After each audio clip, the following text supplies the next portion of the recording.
várias técnicas que surgiram. Então eu nunca falei de concorrência, nunca enxerguei essa galera como concorrência, mas nós vamos falar da qualidade vibracional das técnicas e da qualidade vibracional dos terapeutas que nós encontramos por aí no dia de hoje. E aí a gente tem que analisar, nós que somos mais velhos, vamos imaginar aí o Bruce Lee, os filmes do Bruce Lee, os filmes de luta, os chineses, os monges chineses, eles se dedicavam desde a sua infância à arte marcial, à luta, enxergando que o seu corpo era a ferramenta que precisava ser desenvolvida, e para ela ser desenvolvida era necessário hábitos positivos, disciplina. Então nós, como curadores, nós também temos o nosso corpo como ferramenta, mas não só o nosso corpo físico, os nossos corpos sutis, o nosso corpo emocional, o nosso corpo mental, vibracional, energético, astral, multidimensional, búdico, prânico, crístico e assim por diante. Nós temos um conjunto de corpos. E esses corpos, eles são totalmente influenciados pelo nosso corpo físico, aquilo que nós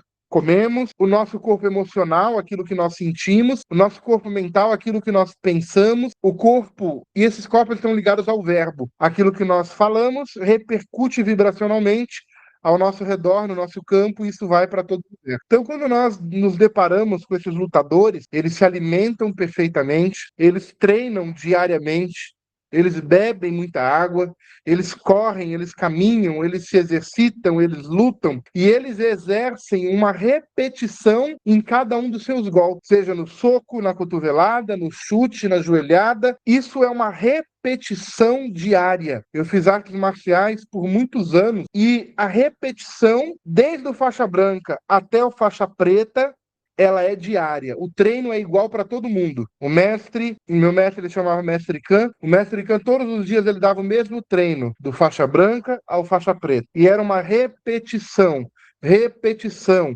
repetição. E essa repetição levava a todos ao seu limite físico, ao seu limite intelectual, mental, ao seu limite emocional, e essa repetição ia deixando todo mundo cada vez melhor. Hoje em dia, a gente olhando para essa parte terapêutica, nós percebemos que não há uma repetição de estudo. Então a pessoa lê a apostila uma vez só, ela vê as aulas pela metade, ela pula toda a teoria já indo direto para a prática, porque há uma gana, uma vontade, um desejo de colocar aquilo em prática o mais rápido possível. Eu sou sacerdote de Umbanda, eu sou babalorixá de Candomblé, Queto e Angola. 2 candomblés diferentes, porque um pai de santo meu era de Queto e o outro pai de santo meu era de Angola, então eu fui iniciado nas duas vertentes nessa jornada. A minha festa de 7 anos, onde eu me tornei sacerdote, foi uma das coisas mais marcantes e mais belas da minha vida. Depois eu me tornei sacerdote do culto Egungun, que é um culto ancestral para os ancestrais e aos mortos, e isso, gente, levou uma vida. Antes de ser sacerdote, eu fiquei desde criancinha sendo apenas um médium, um filho de santo da casa. E eu passei por 3 terreiros. Primeiro da minha família, aí minha madrinha desencarnou e eu não me achava pronto ainda para assumir a vertente espiritual da minha família, da minha ancestralidade. Então eu fui para minha outra madrinha e ali eu fiquei mais 9 anos e aí depois eu fui para um outro terreiro onde eu fiquei mais 14 anos. Depois de tudo isso, eu me tornei sacerdote. Eu já era, por conta de uma herança familiar, a última sacerdotisa da família desencarnou, eu assumi aquele cargo e aquela linhagem familiar, mas eu não exerci, porque eu não me sentia preparado para aquilo. E eu fui buscar informação, capacitação, amparo, direcionamento, até chegar no meu terreiro, na minha casa, da minha forma. E aí, gente, eu percebo que quando não há uma repetição, eu vou falar por mim, eu sou o canalizador. Eu conheço todas essas técnicas? Não, porque eu preciso ler, reler, praticar. E como ser humano, quando nós não praticamos, nós esquecemos, seja de um mantra, seja de um decreto, seja de uma técnica que agrega valor, e a gente vai esquecendo, e é necessário a repetição da leitura. Então eu, como canalizador, eu volto, abro a apostila, leio novamente, treino novamente, pratico novamente, cometo erros sim, seja na parte de explicação, ou da teoria, ou da prática, mas eu estou sempre me aperfeiçoando. E como que a gente se aperfeiçoa? Com repetições. E essas repetições, seja da parte teórica ou da parte prática, nos torna bons lutadores, bons curadores. E por que eu trouxe essa comparação com os lutadores? Porque além de sermos curadores, nós somos aqueles que estamos na linha de frente de colocar a mão no vespeiro. Você vai tratar uma pessoa que você não sabe quem ela é, você não conhece a egrégora espiritual dela, você não sabe se ela está sob magia, feitiço, encantamento, e você não sabe se tem magos negros. E eu falo uma coisa, gente, que eu vivi. Eu vivi isso. Eu sempre bati no peito falando, olha, não tem pai de santo que me derruba. E, gente, eu levava isso a ferro e fogo. Eu até gostava quando um pai de santo, um sacerdote, um outro mago negro encarnado fazia algo contra mim. Porque tem aquela questão do ego, do orgulho, eu sou foda, e eu vou lá e desfaço, e eu sei. Mas, internamente, dentro do meu terreiro, para os meus filhos de santo, eu sempre falei de uma coisa. Às vezes você tem medo do mago negativo, tronos, principados, potestades, demônios, não importa. Mas o seu pior inimigo vai ser o menor dos obsessores, o mais fraquinho dele, porque ele tem aquilo que nós não temos: tempo. Nós dormimos, nós cansamos, nós temos fome, nós vacilamos a nossa mente, as nossas emoções, temos desequilíbrios psicológicos e emocionais. O obsessorzinho, ele tem tempo, ele tem obrigações com os magos e trevosos que controlam ele. Ele sabe que se ele vacilar, ele vai apanhar, ele vai ser acorrentado, ele vai ser levado para regiões umbralinas e infernais, onde ele vai sofrer terrivelmente. E ele não pode falhar na missão dele, em te derrubar, te destruir, te obsidiar, e assim por diante. Então ele permanece ali te observando por muito tempo. Ele conhece suas fraquezas, ele conhece suas limitações. Ele sabe aonde você vacila, ele sabe quais são os seus desejos, quais são os pontos onde ele vai colocar o dedo na ferida e vai doer. Mas você possui a sua egrégora espiritual, o seu amparador técnico, o seu Exu, a sua pombagira, o seu baiano, o seu monge tibetano, o seu extraterrestre, o seu golfinho, não importa, você tem a sua egrégora de proteção. E essa egrégora não permite que esse obsessor, esse trono, esse principado, essa potestade, esses ataques se aproximem de você, até que você mesmo abra as brechas e convide o lado sombra a adentrar no seu campo, na sua vida, na sua família, na sua espiritualidade, na sua trabalho e em qualquer área que, porventura, você deu brecha. Isso, na espiritualidade e dentro da alta magia, nós chamamos de posse, domínio. E essa posse é uma lei onde o seu mentor, o seu guia, o seu orixá, o seu monge tibetano, o seu extraterrestre, ele não pode interferir. É o seu livre-arbítrio. Você deu essa brecha. Você baixou a guarda. E é nesse momento que esses seres se aproximam e o bicho pega. Eu sempre falei para os meus filhos de santo, cuidado, não vacile emocionalmente, mentalmente. Vícios, ódio, raiva, isso abre brecha. Meu medo nunca foi um outro pai de santo, um outro sacerdote, um outro mago. Eu nunca tive medo disso. Mas eu sempre fiquei de orelha em pé com os obsessores. Porque quando eles entram, eles acabam com tudo. E eu tive essa experiência de ver o meu templo ir à ruína. Um templo onde tem todos os assentamentos que você pode imaginar. Eu fiz todos os assentamentos dentro da Umbanda, dentro do Candomblé, dentro da alta magia, dentro do culto ancestral Egungun, dentro de Ifá, porque eu sou Babalaô Ifá, Ifarimbê Facunlê.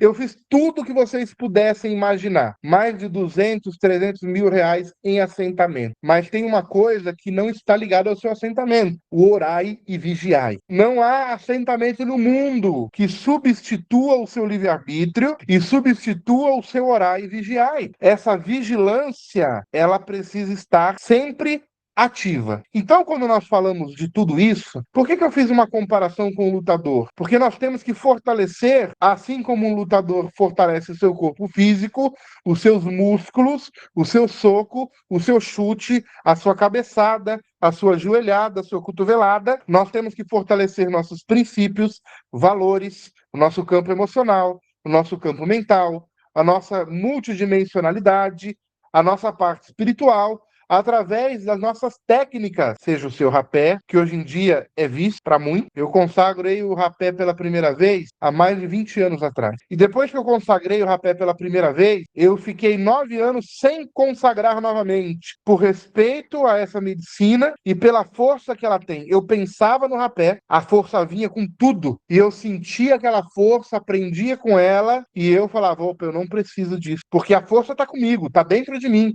Está no meu sangue. 9 anos depois eu voltei a consagrar. E eu consagro de tempos em tempos, de acordo com uma necessidade, após uma grande observação, uma grande autoanálise e conversar com o Pai Rapé. É necessário, é divino.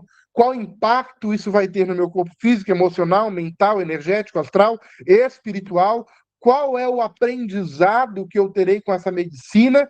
Porque é uma escola e o Pai Rapel é um professor. Então, hoje em dia, você vê a pessoa fazendo de manhã, de tarde, de noite, de madrugada, depois do cafezinho, depois do almoço, ela já anda com aquilo no bolso e acaba com 10, 5 potinhos de rapé em uma semana, porque ela transfere a responsabilidade dela de autoobservação, de autoanálise, de autocura para o rapé. E aí ele deixa de ser divino e passa a ser algo negativo como qualquer outra droga por aí. Então nós temos que fortalecer os nossos princípios, os nossos valores, as nossas técnicas, as nossas medicinas com a gente. Você precisa acordar pela manhã e fazer a sua prece, a sua oração, a sua conexão. Você precisa se auto-observar antes de dormir para ver o que o dia te ensinou. E ao acordar, estar de orelha em pé para não tropeçar nos mesmos erros de ontem e se aperfeiçoar com a repetição do incenso, da prece, do Ho Oponopono, do perdão, do auto-perdão. Eu não me orgulho disso, mas existem pessoas que ainda me odeiam. E dentro de mim, eu resolvi isso. E eu perdoei essas pessoas. E eu me perdoei por, de alguma forma, fazer parte de um sentimento que talvez tenha sido gerado por mim, por algo que eu falei, por algo que eu fiz, por alguma atitude, ou foi desenvolvido pela outra pessoa, porque nem tudo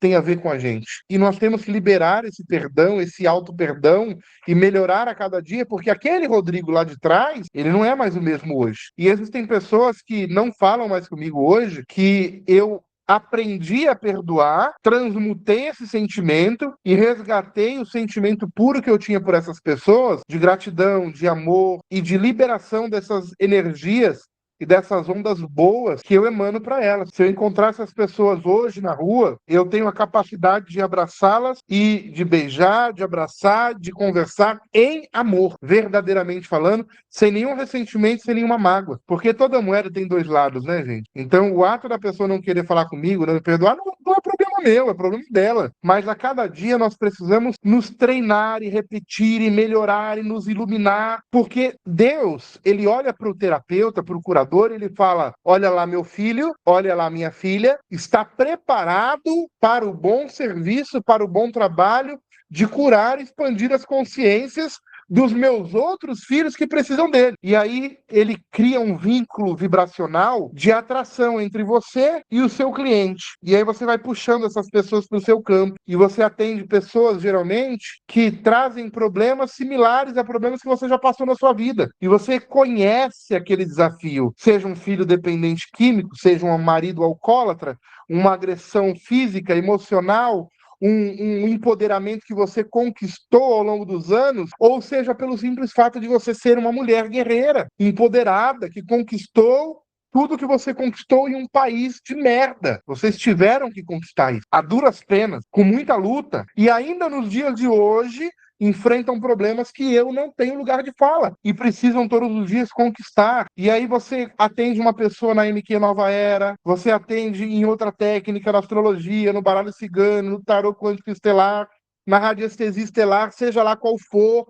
no Ho Oponopono, nas medicinas da floresta, no Theta Healing e tantas outras curas e ferramentas incríveis que tem por aí, e você lida tão bem com aquela fala, com aquele diálogo, com aquele direcionamento, que a pessoa sai encantada do seu atendimento, falando: caramba, você falou exatamente o que eu precisava ouvir. Foi Deus que colocou você no meu caminho, porque você falou tudo que eu precisava ouvir. Quem nunca passou por isso? De fazer um atendimento e a pessoa falar: caramba, eu precisava ouvir isso. Tenho certeza que todo mundo passou por isso aqui. Dá um joinha pra mim aí, quem já teve um atendimento incrível, onde a pessoa saiu ali transformada, impactada, abençoada e foi, sabe, a tampa da panela. Só que nós temos que lembrar que a causa não está ganha, a guerra não está ganha, foi só uma batalha. Amanhã teremos outra com outro cliente, com outra egrégora, que vai vir cheia de capeta, cheia de demônio, cheia de mago negativo, cheia de cão, e você precisa estar alinhado. Na Cabala, eu aprendi com meu mestre, Vani Queiroz de Alvarenga, que antes de qualquer grande serviço de alta magia, trabalhos, rituais e tudo mais, nós precisamos apresentar as nossas falhas para Deus. Eu pequei por orgulho, eu pequei por avareza, eu pequei por cobiça, eu pequei porque eu desejei a mulher do amigo, eu pequei por mentira, eu pequei contra Deus, eu pequei contra os meus semelhantes, pequei contra a natureza, contra a grande mãe, contra a sagrada. Por quê? Porque a partir do momento que eu me confesso, os meus inimigos espirituais não terão mais poder sobre mim. Qual que é a única arma que ele tem de grande poder? A acusação. E essa acusação, ela começa muitas das vezes no nosso psicológico. E a gente começa a acreditar nessa mentira. E a gente começa a se autoflagelar, se autopunir, se autoenganar. Aí vem ganhos secundários, crenças limitantes, vem tanta coisa que você fala: poxa vida, olha só que coisa, né? A gente acredita na mentira e a gente perde o brilho, perde a beleza, perde o foco, perde a missão, e quando vê, nós não somos mais o Bruce Lee, nós não somos mais o Steven Seagal das terapias, nós somos o cremosinho, aquele influencer bem magrelinho, que não aguenta um sopro. A gente passa a ser o mais fraco dos fracos, onde a acusação, geralmente baseada em mentiras, levou aquilo que nós temos de mais valioso, que é a nossa essência. Gente, eu trabalho com terapeutas há mais de 23 anos. 99% dessa egrégora são mulheres ou homossexuais. Eu lido com o sagrado feminino todos os dias, não só através de vocês, mas também na minha própria vida. O meu sagrado feminino, o meu sagrado masculino, e eu sei que eu me deparo com terapeutas, com curadores, que não conseguem levantar um gato pelo rabo, que não se reconhecem diante do espelho. Mulheres lindas, mas você olha, elas estão vazias, sem brilho no olhar, sem brilho nas próprias energias e vibrações. Esse é o estado atual das nossas terapias hoje em dia. Não há repetição, não há observação, não há autoanálise, e assim não há autocura. E aí é cego direcionando cego. Eu posso falar do outro? Não posso. Mas eu posso falar de mim. Eu posso falar da minha vida, da minha realidade. Às vezes a gente é ousado, e a gente analisa o mercado. E a gente percebe que alguns estão dentro de um projeto, dentro de um percurso ligado a uma missão planetária e uma missão cósmica. Outros estão dentro de um trabalho. Outros estão dentro apenas de algo material, focados apenas no dinheiro que aquilo pode proporcionar. E antes de eu testar essa técnica em mim, eu não tenho nem o direito de aplicar em outra pessoa. Eu tenho que fazer na minha vida, na minha casa, no meu marido, no meu filho, na minha realidade. E aí eu vou testar essa técnica a ponto de acertar, errar. É que nem o Pai Nosso quando a gente está cansado, né? Ou Ave Maria, ou uma reza, ou Creio em Deus Pai, ou qualquer reza da sua religião ou da sua filosofia. Quando você está muito cansado, você não consegue rezar. O seu cérebro, o sono, te sabota. Pai nosso que estás no céu, crê em Deus Pai, Ave Maria. Aí você começa de novo. Pai nosso, Deus me perdoa, vou começar de novo. Pai nosso que estás no céu, Ave Maria, Atotô, Baluaê. Peraí, tô misturando aqui. Ô, Ponopono, sinto muito, me perdoe, Ave Maria, cheia de graça, rainha dos pobres. Aí você começa a tropeçar porque você não está bem, você está cansado, seu corpo está exausto, sua mente está exausta, seu emocional está exausto. Você não tem energia para trocar com a sua espiritualidade, porque o dia passou, foi cansativo, foi preocupante. Filho, marido, carro, trabalho, você, principalmente mulher, tem 100 vezes mais funções do que nós, homens. E eu falo isso porque eu analiso minha mãe, eu analiso minhas filhas, eu analiso minha esposa, eu analiso diversas e diversas curadoras que têm que assobiar e chupar cana ao mesmo tempo. Troca um filho com uma mão, esquenta o café com a outra, cozinha com o pé ali, tem que trabalhar. E aí eu percebo que assim, nós temos que analisar o nosso dia. Qual é o meu melhor momento para trocar energia com a minha espiritualidade? Eu gosto de fazer isso logo quando eu acordo, porque eu acordei, eu estou longe do celular, longe do meu computador, a minha tela mental está limpa, eu estou ali revigorado de um sono, então eu sento na minha cama, eu estico o meu corpo, eu balanço o pé para um lado, para o outro, aí eu vou fazer a minha prece, eu vou falar com Deus, eu vou falar com a divindade, eu vou falar com o meu orixá, vou falar com meus guias, vou falar com os meus mentores, vou cumprimentar meus obsessores. Bora, galera, para mais um dia. Meus guias, meus mentores, meu lado sombra, meus obsessores. Tá pronto? Todo mundo pronto? Então vamos lá. Mais um dia começou. E aí eu vou para a guerra. À noite, quando eu vou dormir, eu falo: Deus, obrigado por mais um dia, porque tá todo mundo bem, meus filhos estão bem. Agora eu vou dormir, amanhã de manhã a gente conversa de novo. Mas quando nós estamos conectados, quando nós estamos alinhados à nossa espiritualidade, ao longo do dia você vai falando com a sua galera. Eu tô aqui na Espanha, né? Então ontem eu passei na encruzilhada, eu parei o meu patinete, eu tenho um patinete maravilhoso agora, incrível, e eu estou apaixonado por andar de patinete. Porque de carro, você tá numa velocidade muito maior.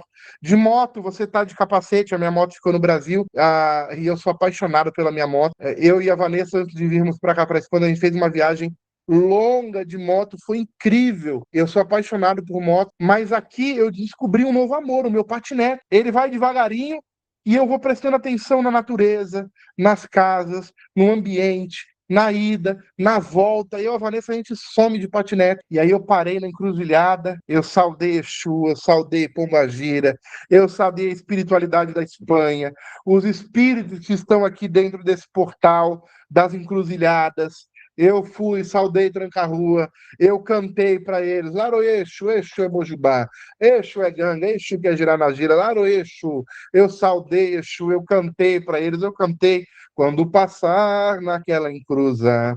Oi, não se esqueça de olhar para trás, olha que lá tem morador, seu Tranca-Rua é quem mora lá. Exu, toma conta dessa encruzilhada, dos meus caminhos. Cheguei aqui e eu vou botar para quebrar. Eu não vim para Espanha a trabalho, eu não vim para estudo, eu vim para passar um ano ou dois sabático. A Vanessa veio para estudo, eu não, eu vim para férias, para descansar, pegar uma praia e muito sol e conhecer lugares especiais ligados à espiritualidade, conhecer a espiritualidade desse país. E eu estou aqui descansando e tendo tempo de desenvolver todo esse trabalho e refazer muitas aulas e muito conteúdo. Mas a todo instante nós precisamos estar conectados com a nossa espiritualidade. Eu converso com meus guias a todo instante. Isso é estar em conexão profunda. Agora, se eu deixo para me conectar só na hora que eu vou dormir, cansado, não vai dar certo. Então, nós precisamos entender que quem faz o seu trabalho terapêutico, de curador, de médium, de sensitivo, não importa em qual grau ou escala, dentro das terapias holísticas ou frequenciais, é você. Como a egrégora está por aí por fora, é um problema deles. Mas você precisa se ancorar, junto com o seu amparador técnico, a sua missão planetária individual,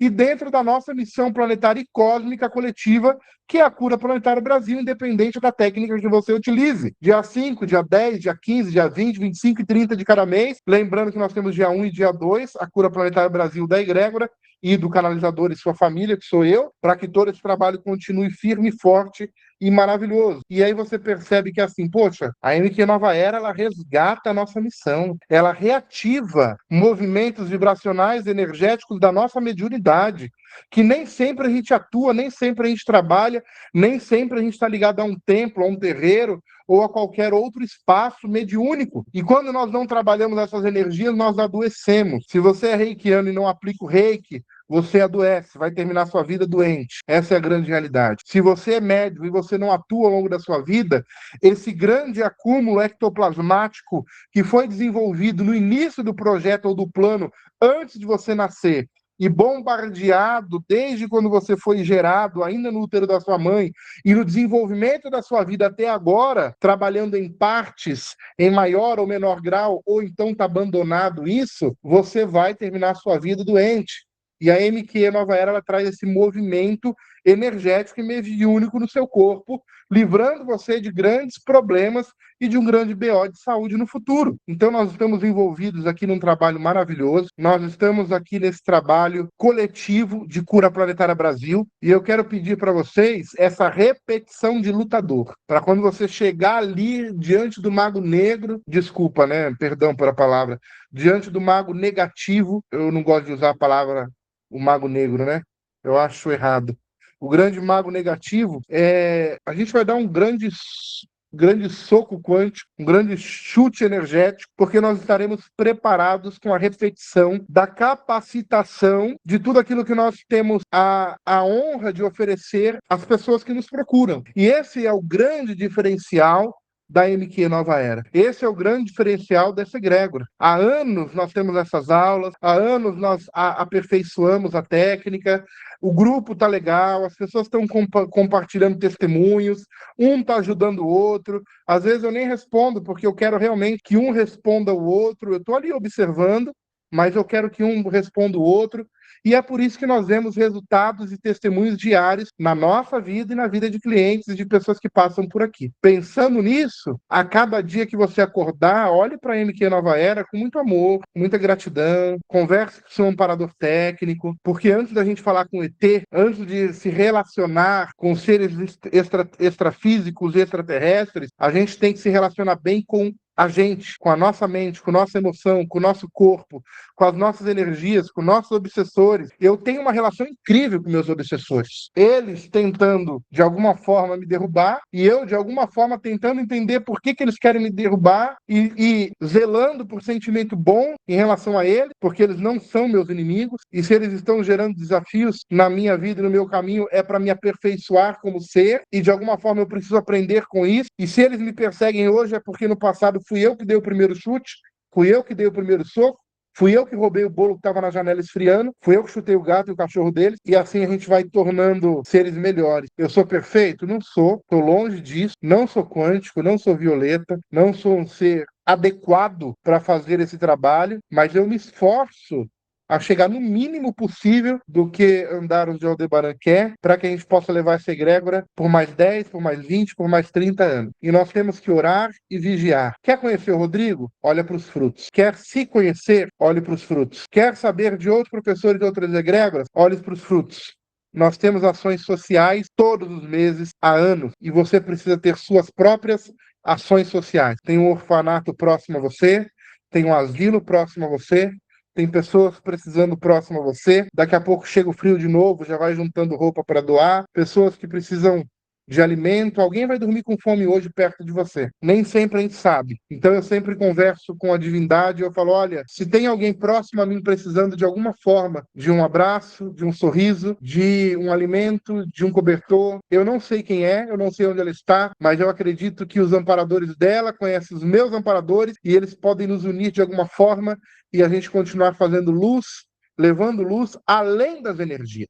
Porque senão a gente vai se habituar e se acostumar a fazer o bem apenas de forma energética e de forma distante. Mas nós temos que lembrar que Jesus ele caminhava todos os dias por 3 anos, ultrapassando cidades, ultrapassando os países para levar amor, palavra e milagres àqueles que precisavam. E de Jesus saía a virtude, e eu preciso todos os dias pensar do que está saindo de mim. É virtude ou é apenas sujeira que eu vou acumulando ao longo das encarnações? Então, gratidão por essa aula. Ia ser um bate-papo maior, ia ser um bate-papo mais profundo, mas eu preciso também seguir aquilo que a espiritualidade me pede. E aí eu vou falando, e aí o amparador técnico falou, opa, você já falou tudo que tinha que falar, encerra a aula agora, na próxima aula eles perguntam. Então, eu preciso escutar a espiritualidade. Zele por todas as suas técnicas. Se você parou, é um teta healer e parou, volte. Se você tem uma outra mesa e parou, volte. Se você deixou alguma técnica no caminho, volte. Se você brigou com seu professor,